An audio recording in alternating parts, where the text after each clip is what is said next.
Provincia. Tenemos el gusto de conocer un poquito más a uno de los candidatos de la lista 555 del Frente Justicialista y más precisamente adentrarnos en concejales, ¿no? El concejal en primer término, Javier Hinojo, que nos visita en el estudio de FM Sol en el programa Minuto a Minuto. ¿Cómo estás, Javier? Buenos días. La verdad que muy bien, muchas gracias por la invitación, un placer estar aquí. El placer es nuestro porque justamente decíamos, conocer un poquito más a los candidatos, porque uno empieza a ver reflejado en redes sociales, empezar a ver los listados, empezar a conocer nombres, pero también lo que queremos conocer es la persona que va a representar, en este caso en primer término, al Frente Justicialista, que veníamos hablando nosotros de unidad, de trabajo, de aunar fuerzas, de la diversidad de voces, y bueno, en este caso conocerte un poquito más.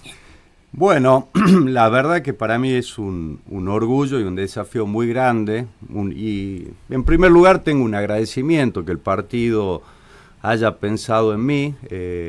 Se discutió, se dialogó, consideraron que por mi forma de ser y de hacer política era importante que tengamos una presencia en el Consejo. Mi particularidad es que soy medio combativo y jetón, me conocían de la legislatura, y Patricia tiene el mismo perfil. Hoy hay más de 220.000 votantes, yo les aseguro, empiecen a hacer ustedes alguna encuesta acá de la radio, que los ciudadanos le digan más de 3 nombres de concejales y no se los conoce. Entonces, para mí sos generoso, 3 nombres, yo le diría uno muy llamativo y no mucho más. Digamos. Y eso que nosotros estamos compenetrados en el tema, ¿no? Exacto. Tal cual, miren, hasta la gente más politizada no conoce los concejales, y no quiero hablar mal de los concejales, sino es lo que hay que cambiar, darle fortaleza institucional a un cuerpo, que eso es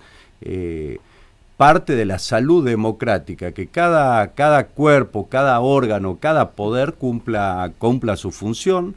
Los consejos deliberantes no solo están para legislar, para dictar ordenanzas, sino también para controlar. Creo que es uno de los desafíos, de las falencias que tiene este gobierno municipal. Yo nunca hablo de corrupción porque me parece algo gravísimo. Estoy viendo muchos candidatos que caen en el facilismo de denunciar corrupción. La verdad que yo no, pero sí creo que tiene que haber transparencia. Vemos una municipalidad que todos los días pone un nuevo impuesto, que la recaudación es enorme, que tiene un presupuesto de más de 142.000 millones de pesos, que salimos y nos ponen vía parking, tasa vial, cada vez que cargamos nafta nos cobran un impuesto, pagamos la luz y nos cobran un impuesto. Si quiero abrir un negocio ni les cuento, habilitación municipal, quiero poner un cartelito, me cobran, quiero vender bebida, me cobran, mesa en la vereda, me cobran. Entonces, y todo eso son tasas, y eso tiene una obligación, no son como los impuestos, como IVA, ganancia, que el Estado recauda y ve cómo lo administra. Las tasas tienen una obligación que es la contraprestación, y acá no existen, porque las calles están detonadas, no hay un foco que se cambie, basurales en el barrio que vayamos, hay basura tirada. Algunos hablan de concientización, sí, está bien, hay concientización, pero ahí es donde tiene que estar la presencia del Estado, porque yo siempre digo que el Estado es como un cuerpo humano. Si yo toco una cosa, repercute en otra. Todos los días nos concientizan con el dengue. Bueno, pues si tenemos basura al costado es probable que tengamos dengue. Y son las cosas que nosotros queremos plantear, al menos discutir, y seguramente lo vamos a hacer de manera enérgica y abierta en el Consejo Deliberante. Queremos saber qué se hace con lo que se recauda en vía parking. Se recauda 1 tonelada de plata y tenemos un transporte público que cada vez da más pena. Y yo no quiero hablar mal de los empresarios, pero esa es la cosa que se tiene que discutir, cómo se distribuye o cómo se redireccionan los fondos que se recaudan. Bien, Javier, la capital jujeña creció, ¿no?, en algunos barrios exponencialmente. Hablemos de Alto Comedero, por ejemplo, en donde hay barrios que quizás por la inmediatez de estar más cerca de lo que empezó a ser el barrio, tienen cordón cuneta, tienen asfalto, tienen cloaca, pero en otros lugares que quizás más alejados, ya llegando a Palpalá, ¿por qué no?, o a Los Alisos, se empieza a ver la maleza, se empieza a ver la falta de cloacas, se empiezan a ver ciertas problemáticas que afectan directamente justamente no solamente la convivencia, sino directo la salud del ciudadano. Sí, totalmente. A ver, no creo que haya una planificación en lo que es la expansión de Jujuy en primer lugar. Hay grandes dificultades para llegar con los servicios públicos a todos los sectores, porque donde hay un terreno que sea plano, no se inunde, gente que hace su lote, su vivienda, pero todo esto después tiene consecuencias y esa es la responsabilidad del Estado. Por ejemplo, en el gobierno anterior a nivel nacional hubo un plan para darle los servicios básicos a todos los barrios. En Jujuy en muchos barrios no se pudo implementar porque era todo precario, no había escritura, no había un compromiso del Estado, pero hablo de servicios básicos, de no estar colgado en la luz y no tener agua comunitaria.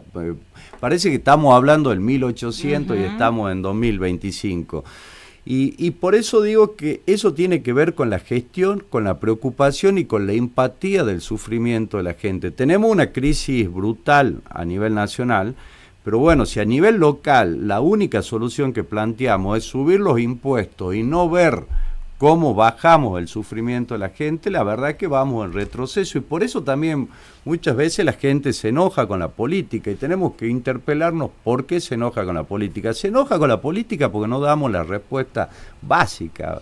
Yo hablo de una municipalidad, la verdad que parece, lo digo hasta con dolor, con bronca, que estemos hablando de una municipalidad que tenga que cortar el pasto, cambiar un foco, tapar un pozo. Estamos hablando de una municipalidad de 1970. Hoy los desafíos son totalmente distintos.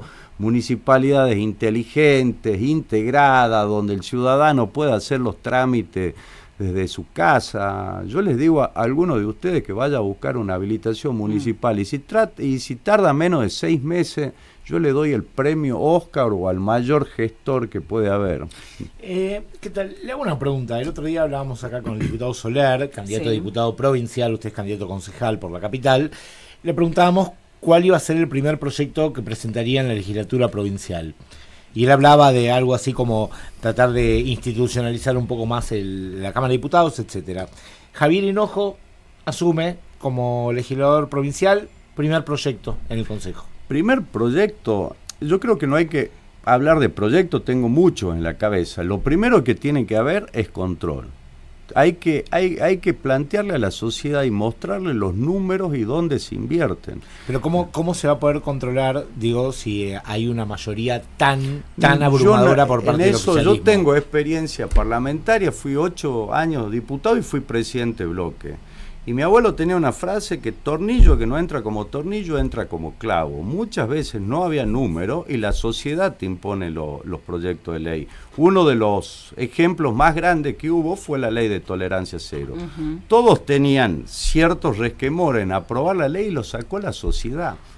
A mí me tocó militar la ley de escrituración. Muchos estaban en dudas porque decían, mirá, si empezamos a regularizar terrenos de tenencia precaria puede ser un problema. Era una discusión legal, ahora la sociedad impuso esa ley. Ahora si yo me paro ante una sociedad y le digo, mire, Vía Parking recauda más de 2.000 millones de pesos, quiero saber en qué se invierte.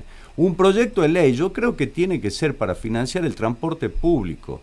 Tenemos el 1,8%, cada vez que cargamos nafta nos cobran el 1,8% de tasa vialidad. ¿Dónde está la plata?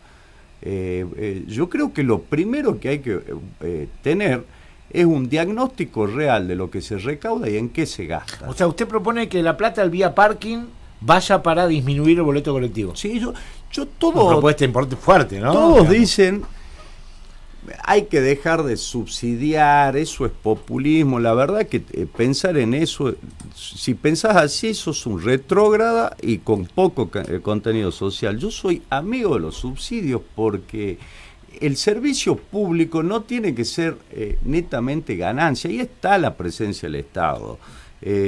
No es lo mismo un transporte público que recorre el ejido urbano que el que tiene que hacer 10 kilómetros en unas calles detonadas de barrio. No puede ser que todas las políticas públicas se piensen desde una tabla de Excel. Tiene que tener un contenido social y tiene que tener un porqué. Hay gente que me hablaba que había que habilitar el Uber y no sé qué otra aplicación. Bueno, el que vive al fondo de Alto Comedero tiene 10 kilómetros para llegar acá, 9 kilómetros. Y el Uber, ¿qué solución le da? Esa gente se tiene que subir a un transporte público eficiente y que no se le vaya el 30% de sus ingresos en llegar a su lugar de trabajo. Creo que hay que pensarlo de otra manera y ver de dónde van los recursos. Si los recursos son para bancar funcionarios, por supuesto que me van a ver enojado. Entonces, los proyectos que uno tiene en cabeza, primero los puede aplicar o presentar o militarlos, por más que no tengamos números. Yo les aseguro que si te pones del lado de la gente, los concejales, no le queda otra que sacarlo. Por eso no se conocen los nombres de los concejales, porque no conviene, por eso no se conoce dónde está el Consejo Deliberante. ¿Qué hace? Yo creo que hay que abrir las puertas, no tener miedo, porque eso también facilita la vida política. Yo soy un militante y siempre defiendo la política y la voy a defender hasta el día que me muera. No creo que haya que inventar candidatos o cosas. Entonces todo eso tiene que ver con el fortalecimiento institucional. Javier, bien decías ahí el tema de las problemáticas que se van viendo en distintos barrios, ¿no? Ustedes vienen caminando la capital jujeña, llegando a la gente de todas las edades, porque esto también no es la misma mirada quizás de un adulto mayor, y tampoco los jóvenes que están buscando distintas soluciones para las problemáticas latentes en los grupos más cercanos, en quizás el contexto familiar, la parte educativa. Preguntarte justamente esto, ¿no? ¿Cómo está el termómetro afuera? ¿Qué es lo que dice la gente? Mira, yo en el termómetro afuera, yo estoy tratando de tener reuniones donde me pueda sentar y discutir, porque la verdad es que cuando te sentás, ayer estuvimos hasta las 10:30 de la noche en Chijra, y había gente que te interpela con razón, qué pensás de ciertas cosas. Y yo me acuerdo clarito que salió un tema entre los jóvenes, el tema de los planes o subsidios sociales. Mucha gente dice que fomenta la vagancia. Yo no pienso eso. Yo tengo un presidente que a los 13 años te habilita para operar con criptomonedas. Entonces el padre se levanta todos los días a las 6 de la mañana, agarra una pala o va a trabajar en un taxi y gana un tercio de un hijo que se pone en una computadora a timbiar. ¿Quién fomenta la vagancia? ¿Quién saca la cultura del trabajo? Y yo creo que a nadie le gusta tener un plan social, porque el trabajo dignifica, decía el general Perón, y eso es nuestra ideología. Ahora, ¿lo vamos a poner abajo de la alfombra? Tomemos el toro por las astas. Los que tienen un trabajo formal hoy, más del 50% está abajo de la línea de la pobreza. Absolutamente. Sí. Y no vamos a hacer los tontos. Y hablamos del 85% de los trabajadores informales, que Jujuy tiene casi 6 de cada 10 trabajadores informales, con lo cual la pobreza se acrecenta. Exactamente, más del 60% de la economía está en el negocio informal. ¿Y qué vamos a hacer? ¿Vamos a seguir mirando para el costado? Cuando los trabajadores que están en blanco, que tienen la suerte de tener trabajo, yo lo voy a mandar a un negocio a comprarse una cama. Bueno, hay que empezar a discutir la feria, la economía popular. ¿Qué se hace? No podemos seguir mirando para el costado y quejándonos. Tengamos un proyecto integral, veamos cómo hacemos, veamos los números, cuál es la pobreza, cuál es el rol del Estado, qué solución. Y en la juventud veo eso, que nadie le dio tiempo de debate, que consumen por las redes. Le digo, vos tenés abuela, ¿sí? ¿Te parece justo que tu abuela no pueda pagar los remedios? Eso no es populismo, eso es presencia del Estado. Por supuesto que el Estado se mandó, o los gobiernos se mandaron un montón de cagadas, por eso existen estos pensamientos. Por supuesto que el Estado es una masa elefantiásica que no le soluciona la vida a la gente. Te discutamos eso. Acá tenemos más de 10.000 empleados. Y las plazas que voy tienen 2 metros de altura. Bueno, discutamos cómo hacemos esto. La figura del placero. Cuando yo era chico, estaba la figura del placero y cuidaban las plazas y lo conocíamos todo y jugábamos a la pelota hasta las 10 de la noche. Hoy tenés los tranzas vendiendo falopa en la plaza y los padres encerrando a los chicos. Y bueno, discutamos eso, ¿qué hacemos?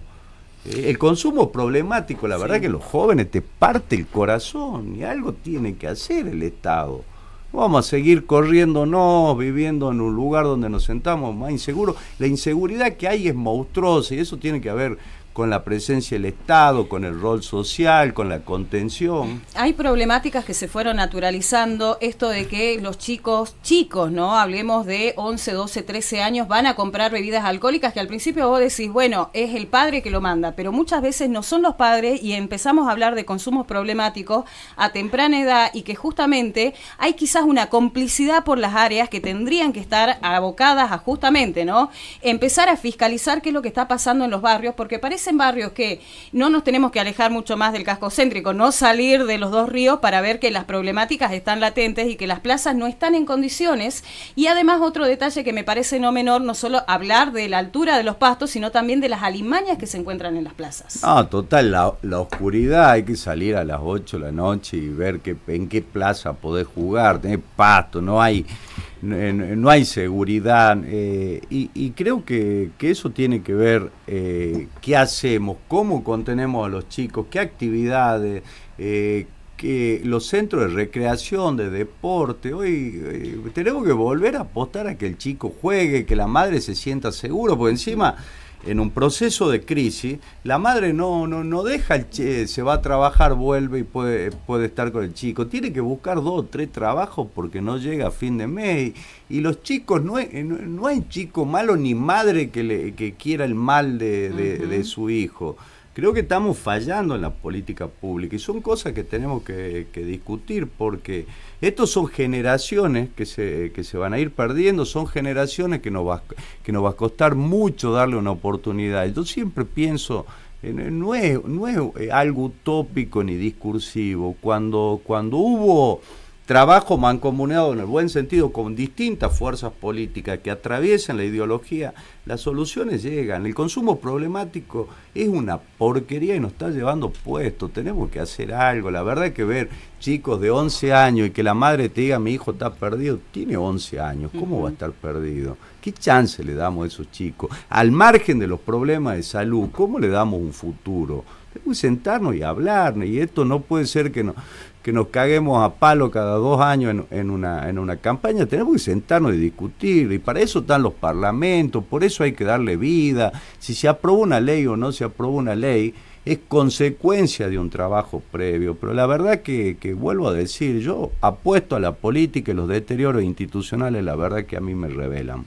Fuera del micrófono le comentaba que cuando venía para acá escuchaba en una radio nacional que estaban comentando justamente el spot publicitario en el que se encuentra usted, el candidato Cristian Sandamans también y Patricia Armella afuera, en el que están en un sub y baja, se lo ve para la gente que no lo vio, en un sub y baja en el medio de una plaza donde los yuyos son más altos que las personas, y por momentos cuando bajaban y subían desaparecían de la imagen, ¿no? Tuvo la viralidad de llegar hoy ya a las radios de Buenos Aires. Le pregunto, ¿se imaginaba que simplemente subiendo y bajando de un sub y baja en medio de los yuyales iba a tener la viralidad que tuvo? No, la verdad que... ¿Se pensó con sentido viral o no? No, ni aparte eso no hubieron publicistas, no hubo nada, estábamos ahí y es tan burdo lo que se ve, lo que vivíamos, que dijimos subite y fue una filmación con el celular, fue tratar de hacerlo cotidiano, algo tan burdo como lo que es grotesco lo que se ve en el video. Es grotesco, la verdad que te revela, y era hacerlo con respeto, con seriedad, pero mostrando algo, porque si hago un spot con todas las cosas, yo creo que la gente todos los días abre la puerta y se topa con eso, que el hijo no puede usar el sub y baja, que tenés que tratar de ver dónde caminar por las alimañas, en todos lados andan las víboras, las serpientes, y la verdad que tratamos de hacer eso, es decir, relajar y mostrar la realidad que están viviendo todos los días, y ahora pararon las lluvias. Sí. Si las elecciones eran hace 2 meses, teníamos que salir con unas botas hasta la cintura o con pata de rana. La verdad que es durísimo el día a día que vive la gente. Justamente, ¿no? Trayendo a colación esto burdo, que bien lo calificó ahí Hugo. Hay otro tema que a mí me llamó la atención ya desde hace bastante tiempo, es la glorieta de Eva Perón, ¿no? Hablemos de la avenida Eva Perón, sobre una avenida muy transitada del barrio San Pedrito, donde está el busto de Eva, que al principio se veía un lavadero, primero en un carrito, después se ve una estructura tremenda, y hoy por hoy vemos el busto comprimido en un espacio abierto, un espacio público, que lamentablemente nadie puso sobre la mesa a decir, es un espacio público, si no yo también podría hacer mi casa en el parque Civi y decir, me lo vendieron. Y esas son algunas cuestiones que están viviendo los barrios, más allá de que en esa esquina uno pasa a las 9 de la noche y la luz es totalmente tenue, la inseguridad es cada vez más grande, los chicos ya no salen de noche, son situaciones que no nos tenemos que ir mucho más lejos, ¿no? San Pedrito, un barrio muy concurrido, donde va y viene el transporte público, donde no le estamos contando algo novedoso a la gente porque lo puede ver desde la ventanilla del colectivo. Sí, no... Acá nomás, empezando en el sector, pasando el Río Chico, para que no hablemos de sector y circuito, eso es muy de político. Bueno, acá, pasando acá nomás, caminemos 2 cuadras para adentro y veamos lo que es. Los barrios al final que tienen 30 años son los más abandonados, porque bien lo decía, en parte de Alto Comedero, las expansiones, son nuevos y tuvieron cordón cuneta, recién le pusieron el foco. Y al final los barrios... que tienen encima son población más vieja, es una población adulta y son los que más olvidados están. No hay un foco, no cortan el pasto, tienen miedo, se encierran a las 6 de la tarde y la verdad que en Jujuy, vuelvo a decir, Jujuy nosotros nos criamos de otra manera, jugándonos, éramos amigos de los vecinos. Nos conocíamos todos, íbamos a la misma escuela y hoy todo tiene miedo. Nos plantean que a las 10 de la noche, algunas señoras nos planteaban ayer en San Francisco, en Azopardo, los chicos que yo vi crecer a la noche me están robando. Y tiene problemas de adicciones, vuelvo a decir, es todo tiene que ver con todo. La verdad que es muy doloroso lo que está pasando. Y ahí viene la importancia justamente de la bancada número 13, ¿no? Escuchar al vecino, que el vecino visite el Consejo Deliberante, que traiga también la problemática, porque, discúlpenme, ¿no? Pero del tiempo que nosotros estamos acá, muy pocas veces se escuchó hablar de la bancada número 13, hablando de la posibilidad de que el vecino se siente y sea escuchado dentro del Consejo Deliberante. La banca número 13 va a servir y mucho cuando haya concejales que también hagan oído de lo que plantea el vecino. Volvemos al comienzo de la charla. Si tenemos 12 concejales, 9 de una fuerza y no le conocemos la voz, no le conocemos el nombre, no le conocemos el apellido, si habilitamos la banca 13 será para que salgan un rato en redes sociales o alimenten su trayectoria o ego.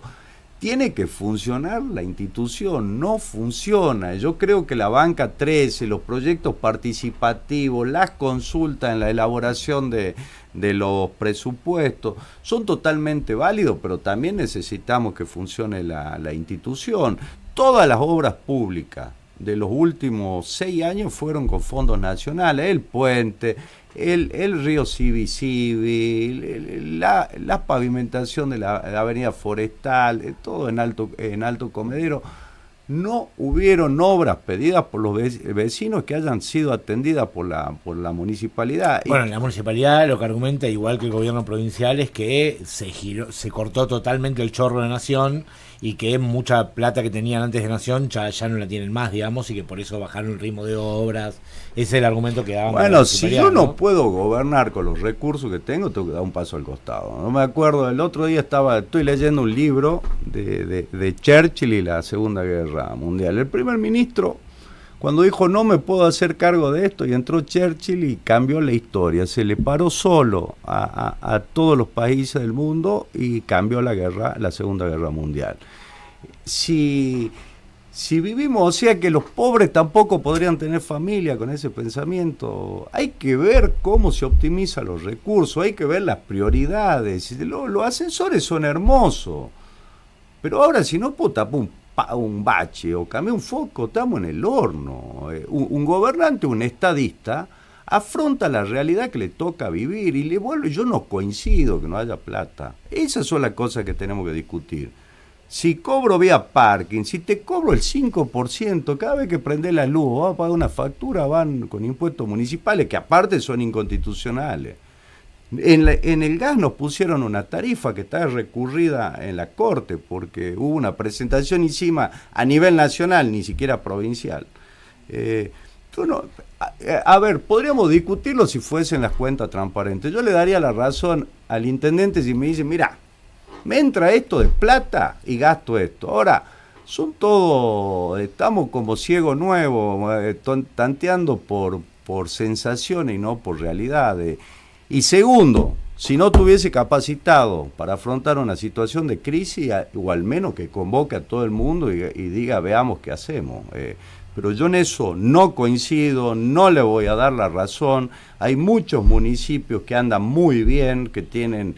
el otro día veía el plan de Mayra Mendoza en Quilmes. Tiene 20 monitores y el vecino directamente aprieta y le llega a los funcionarios y toda la queja. No hay que hacer asamblea, saben la gestión y por eso gana como gana.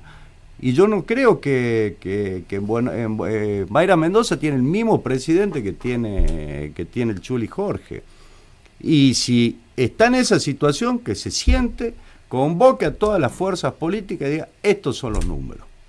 Y lo discutamos, porque yo no soy un destructivo, tengo amigos, de hecho al Chuli le tengo cariño, lo conozco hace mucho tiempo. Lo que no quita que no haya abandonado la gestión. Si el Chuli Jorge me convoca y me dice, mirá Javier, mirá pelado, mirá como más te guste, esta es mi realidad. Si tiene razón, yo voy a estar al lado, si todos padecemos esto. Ahora, no puedo ser condescendiente y no puedo dejar de ser crítico si no sé cuál es la realidad que está viviendo la capital. Y en los momentos de crisis es cuando se ven los grandes estadistas. No siempre la Argentina gobernó con un soplete de plata y todos caemos en el facilismo, sí, tenía viento de cola, no tenía viento de cola. Todos vivimos la realidad, el mundo es volátil, los mercados, todos los días nos levantamos viendo qué hizo el mercado. Creo que nadie lo entiende, pero estamos con una cultura porque es muy volátil la realidad económica. Ahora, un gran estadista, un gran gobernante tiene que gobernar con todas esas dificultades.